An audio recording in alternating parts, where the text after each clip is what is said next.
semua baik-baik, Kriwil ya? Iya, senang bertemu kembali dalam ibadah sekolah minggu di udara bersama Kak Vita dan Kriwil. Wah, Kak Vita, kita mau main games nih. Main lagi nih. Iya. Sekarang gamenya? Nah, gamesnya namanya 1, 2, 3, boom. Wah, ada boomnya? Iya. Gimana tuh, gimana?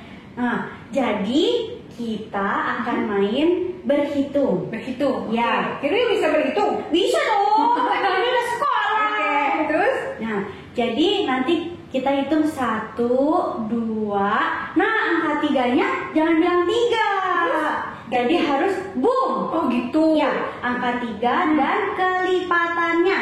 Oh gitu. Coba Ya. coba ya. Oke, kita coba ya. Iya. Kriwil dulu ya. Oke. 1, 2, boom.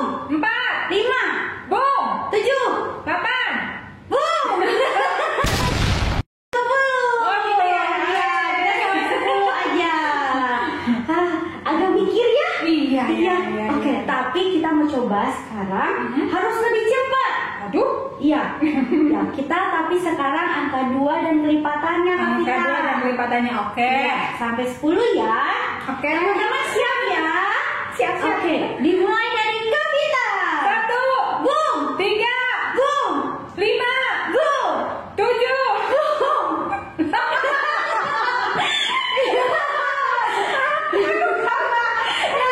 Ya, Kak Vita. Lupa selanjutnya. Oke, gimana ya teman-teman di rumah ya Kak Vita ya? Waduh, pasti lebih jago nih dari Kak Vita Iya nih. hitungnya. Nah, Kriwil Kak tadi coba boom. Iya. Kak Vita. Udah. Oh, udah. Ntar kita nggak sekolah minggu dong. Iya, kita mulai dulu ya ibadah kita ya. Iya. Oke, kita mulai di dalam Doa. Yuk, kita sama-sama doa. Tenangin hati dulu ya, teman-teman. Tuhan Yesus yang baik, kami mengucap syukur untuk segala kebaikan Tuhan di dalam hidup kami. Terima kasih Bapak yang baik. Tuhan, hari ini kami mau memuji Tuhan, kami menyenangkan hati Tuhan, dan kami juga mau belajar kebenaran firman Tuhan. Tolong kami semua ya Bapak, supaya kami mendengarkan firman Tuhan dengan baik, dan kami mau menjadi pelaku-pelaku firman Tuhan. Kami menyerahkan ibadah kami sepenuhnya ke dalam tangan Tuhan. Hanya di dalam nama Tuhan Yesus kami berdoa dan mengucap syukur. Haleluya. Amin. Sekarang kita mau memuji Tuhan. Adik-adik, kita adalah anak-anak terang. Nyanyi lagu ini sama-sama ya. Aku anak terang, tugasku memberi terang. Aku anak terang, Yesus yang selamatkanku. Aku anak terang, aku tak mau berdusta. Aku anak terang, taat yang Tuhan perintah. Terang di rumah, terang di sekolah, terang di gereja, kemanapun ku pergi. Terang di rumah, terang di sekolah, terang di gereja, kemanapun ku pergi. Nah, sebagai anak-anak terang, kita harus menjadi berkat, menjadi dampak bagi lingkungan sekitar kita. Nyanyi lagi ya. Aku anak terang, tugasku memberi terang. Aku anak terang, Yesus yang selamatkanku. Aku anak terang, aku tak mau berdusta. Aku anak terang, taat yang Tuhan perintah. Terang di rumah, terang di sekolah, terang di gereja, kemanapun ku pergi. Terang di rumah, terang di sekolah, terang di gereja, kemanapun ku pergi. Terang di gereja, kemanapun ku pergi. Kita harus menjadi anak-anak terang yang memuliakan nama Tuhan. Teman-teman, ingat ya, kita harus selalu bersaksi, bersaksi terus sampai Tuhan datang. Nyanyi lagu ini yuk. Bersaksi terus sampai Tuhan datang. Bersaksi terus sampai Tuhan datang. Bersaksi, haleluya. Bersaksi terus sampai Tuhan datang. Ingat ya teman-teman, kita harus selalu menceritakan kasih Tuhan. Haleluya. Nyanyi lagu ini lagi. Bersaksi terus sampai Tuhan datang. Bersaksi terus sampai Tuhan datang. Bersaksi, haleluya. Bersaksi terus sampai Tuhan datang.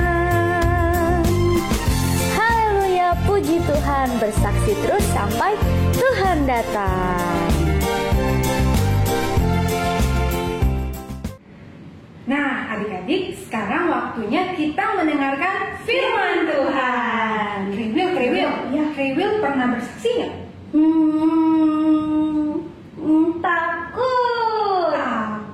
Iya, Kriwil takut. Nah, Kriwil dan adik-adik semua, hari ini kita mau mendengar cerita firman Tuhan tentang seorang gadis kecil yang berani bersaksi. Keren banget kan? Iya, keren. Nah, kita dengar firman Tuhan sampai selesai ya. Kita dengar firman Tuhan dengan baik. Oke. Halo adik-adik semua. Senang sekali bisa berjumpa kembali di acara Sekolah Minggu di Udara. Wow, kelihatannya adik-adik semua sudah siap untuk mendengar cerita hari ini.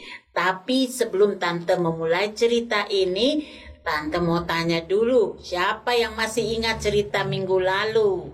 Nah, minggu lalu Tante cerita bagaimana Nabi Elisa membuat 2 mujizat. Nah, mujizat apa saja ya? Siapa yang tahu? Saya, Mak. Oke. 1.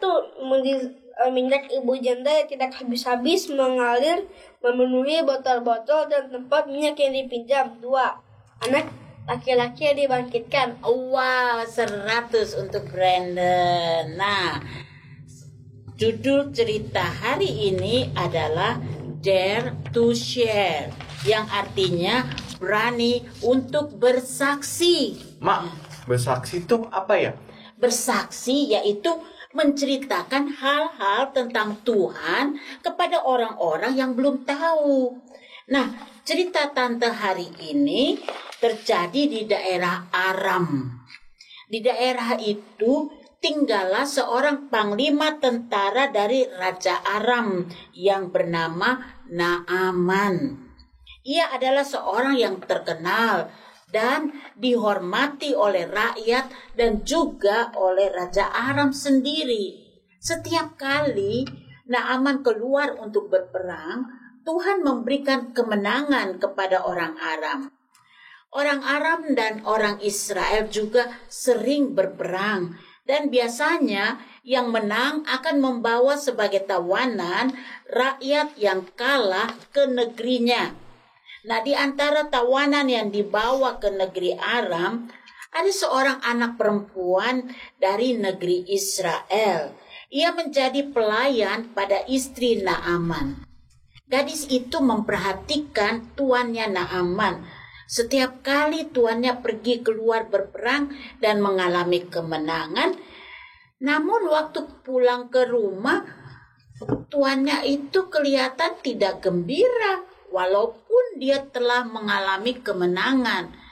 Jadi gadis itu berpikir, mengapa tuannya itu tidak happy? Akhirnya gadis itu mengetahui kalau tuannya Naaman mengalami suatu penyakit yang sulit untuk disembuhkan dan belum ada obatnya. Penyakit yang sulit disembuhkan dan belum ada obatnya? Pasti kanker deh. Kalau sakit kanker, sudah ada obatnya kalau segera diobati. Lalu, Nama sakit apa dong? Naaman sakit kusta. Sakit kusta? Mak, sakit kusta tuh seperti apa ya? Penyakit kusta adalah penyakit yang menyerang kulit dan syaraf yang secara perlahan-lahan menyebabkan kerusakan pada anggota tubuh. Pada waktu itu orang yang berpenyakit kusta harus diasingkan atau diisolasi, atau yang keren saat ini adalah karantina. Tidak boleh bertemu dengan orang. Sama seperti saat ini dong, orang yang sakit dan kena virus corona sekarang di karantina. Ya, betul seperti itu. Jadi bisa dibayangkan keadaan Naaman waktu itu. Suatu hari, gadis yang dari Israel yang bekerja pada nyonya Naaman berkata kepada nyonyanya, istri Naaman, saya berharap suatu hari Tuan Naaman bisa pergi ke Israel untuk bertemu dengan seorang nabi di Israel.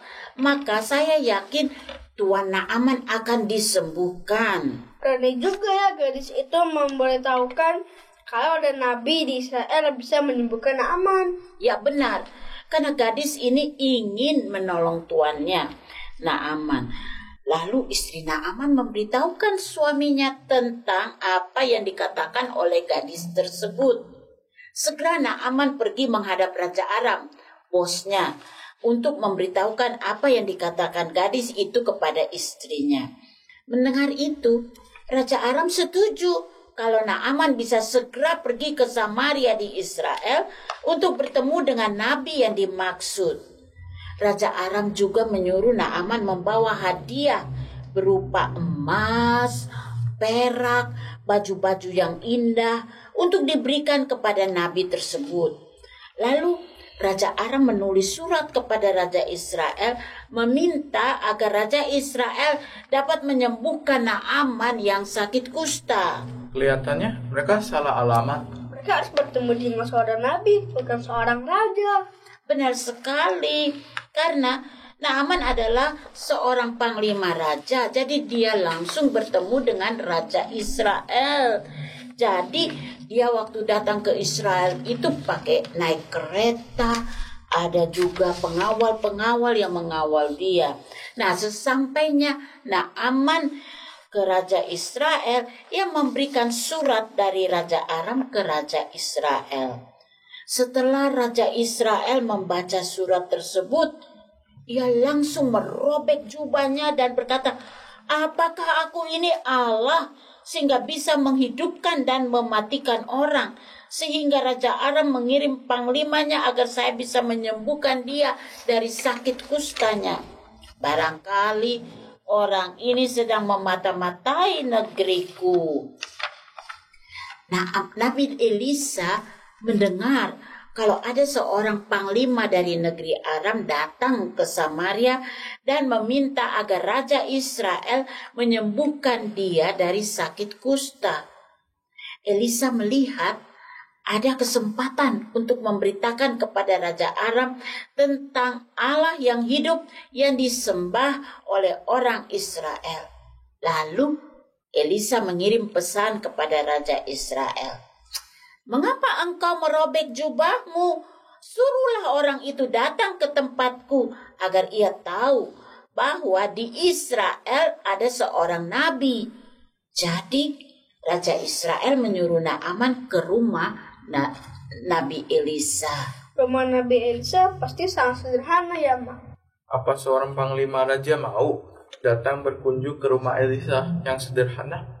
Betul sekali. Biasanya orang dengan kedudukan tinggi gak mau bertamu di rumah yang amat sederhana. Tapi Naaman berpikir ini kesempatan untuk mengalami sesuatu yang luar biasa. Jadi Naaman dengan rombongannya pergi ke rumah Elisa.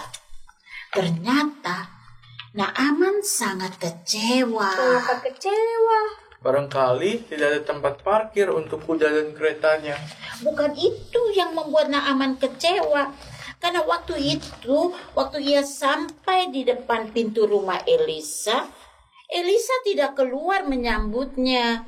Elisa menyuruh hambanya yang bernama Gehasi untuk keluar mendapatkan Naaman dengan pesan, pergilah mandi 7 kali di dalam sungai Yordan, maka tubuhmu akan pulih kembali sehingga engkau menjadi sembuh. Pantas saja Naaman kecewa, karena dikira Naaman belum mandi.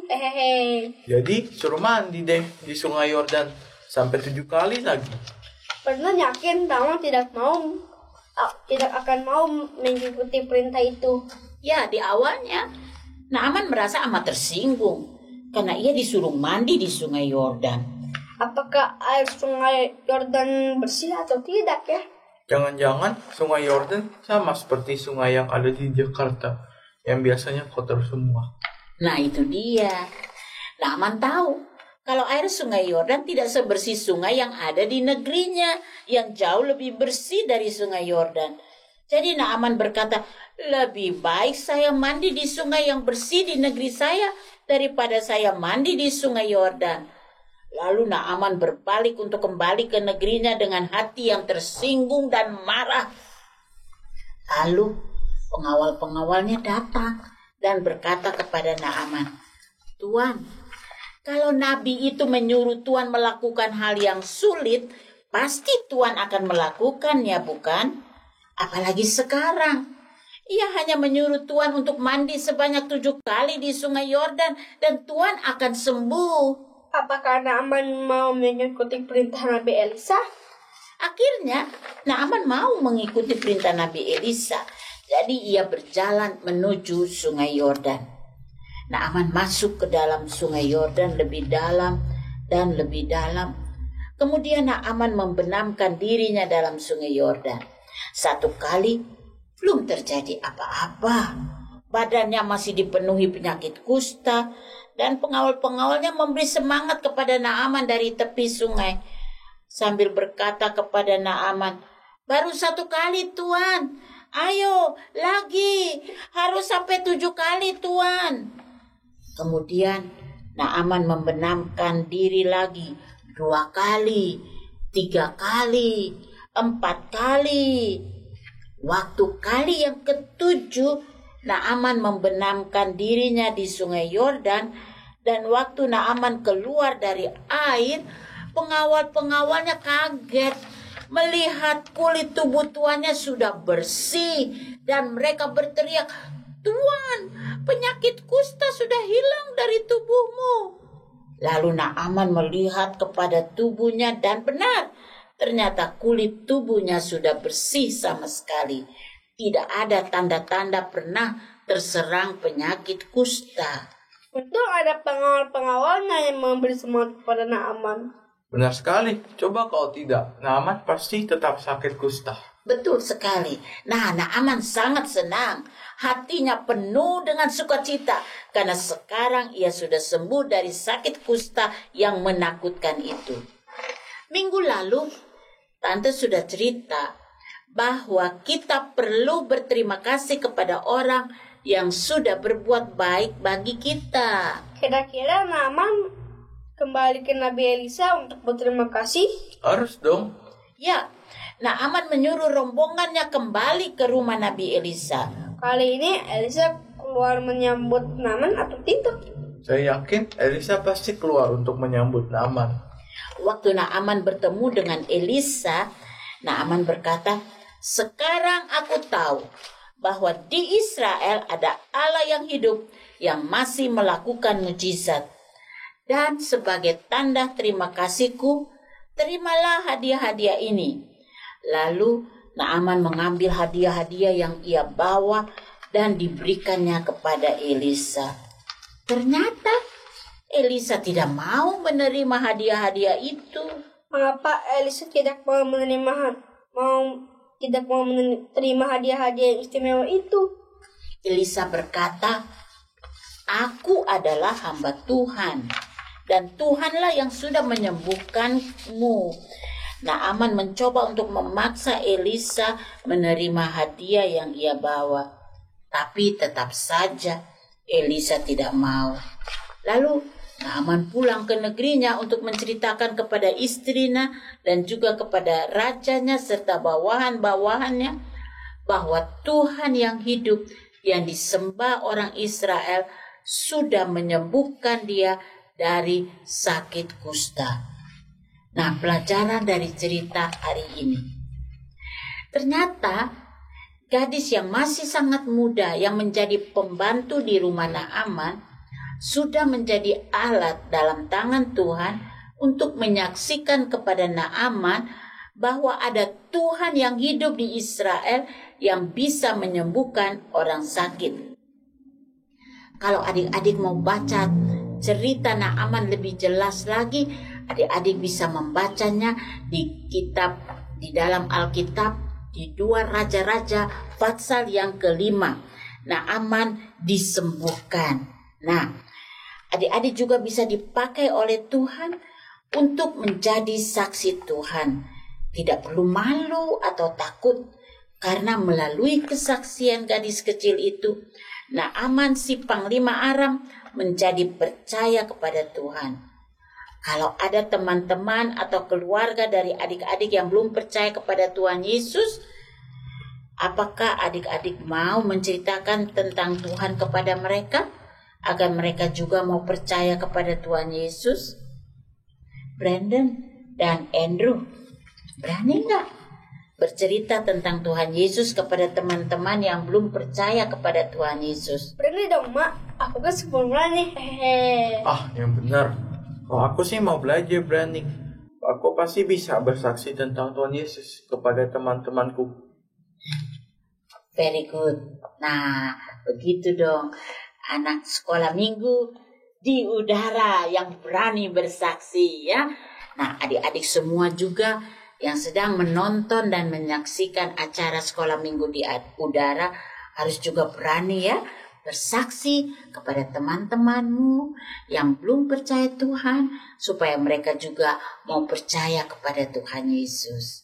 Nah, ayat hafalan kita hari ini terdapat di 2 Timotius 1 ayat 8a. Janganlah malu bersaksi tentang Tuhan kita. Nah, pasti ayat ini, ayat hafalannya singkat sekali. Coba Brandon bisa hafal ayat ini? Bisa, Mak. Ya. 2 Timotius 1 ayat 8a. Janganlah malu bersaksi tentang Tuhan kita. Iya, 100 untuk Brandon. Bagaimana dengan Andrew? Bisa, Mak. 2 Timotius 1 ayat 8a. Janganlah malu bersaksi tentang Tuhan kita. Nah, ayat ini berkata, janganlah malu. Jadi kita harus berani untuk bersaksi kepada mereka yang belum percaya kepada Tuhan Yesus, bersaksi bahwa Tuhan Yesus adalah juru selamat yang bisa menyelamatkan dan bisa mengampuni dosa umat manusia ya. Jadi kiranya adik-adik semua mau juga menjadi saksi-saksi Tuhan yang dipakai Tuhan dengan luar biasa. Mari kita berdoa mengakhiri cerita sekolah minggu pada hari ini. Tuhan Yesus, kami senang karena kami telah mendengarkan cerita bagaimana gadis kecil yang menjadi pembantu di rumah Naaman telah berani untuk bersaksi tentang Tuhan, bahwa di Israel ada nabi yang bisa menyembuhkan orang sakit. Dan karena kesaksian gadis kecil ini, maka Naaman, Panglima Raja Aram, bisa percaya kepada Tuhan Yesus. Tuhan Yesus, kami juga mau menjadi seperti gadis kecil ini yang berani bersaksi tentang Tuhan. Tolong kami ya Tuhan, supaya kami juga akan mau bersaksi di setiap kesempatan yang ada. Kalau kami ketemu dengan teman-teman atau anggota keluarga yang belum percaya kepada Tuhan Yesus, kami juga mau berani bersaksi bahwa Tuhan Yesus adalah juru selamat umat manusia. Tuhan Yesus sanggup mengampuni dosa umat manusia. Terima kasih Tuhan Yesus, dan karena Tuhan Yesus adalah juru selamat kami, maka Tuhan Yesus juga sudah menyediakan tempat untuk kami di surga yang mulia. Terima kasih Tuhan Yesus, berkatilah kami semua dan juga adik-adik yang menyaksikan acara sekolah minggu di udara. Engkau memberkati mereka, memberkati studi mereka, dan juga memberkati orang tua mereka. Terima kasih Tuhan. Dalam nama Tuhan Yesus, kami sudah berdoa. Haleluya. Amin. Selamat hari Minggu. Tuhan Yesus memberkati. Wah, firman Tuhannya keren ya Kak Vita. Luar biasa. Tadi anak kecil aja itu berani Bersaksi ya? Iya, bersaksi. Jadi sekarang Vio berani nggak? Berani nanti Kriwil coba bersaksi ya. Masa Kriwil kalah? Iya, pasti bisa. Iya. Adik-adik juga pasti bisa. Nah, sekarang kita mau mengerjakan aktivitas berikut ini.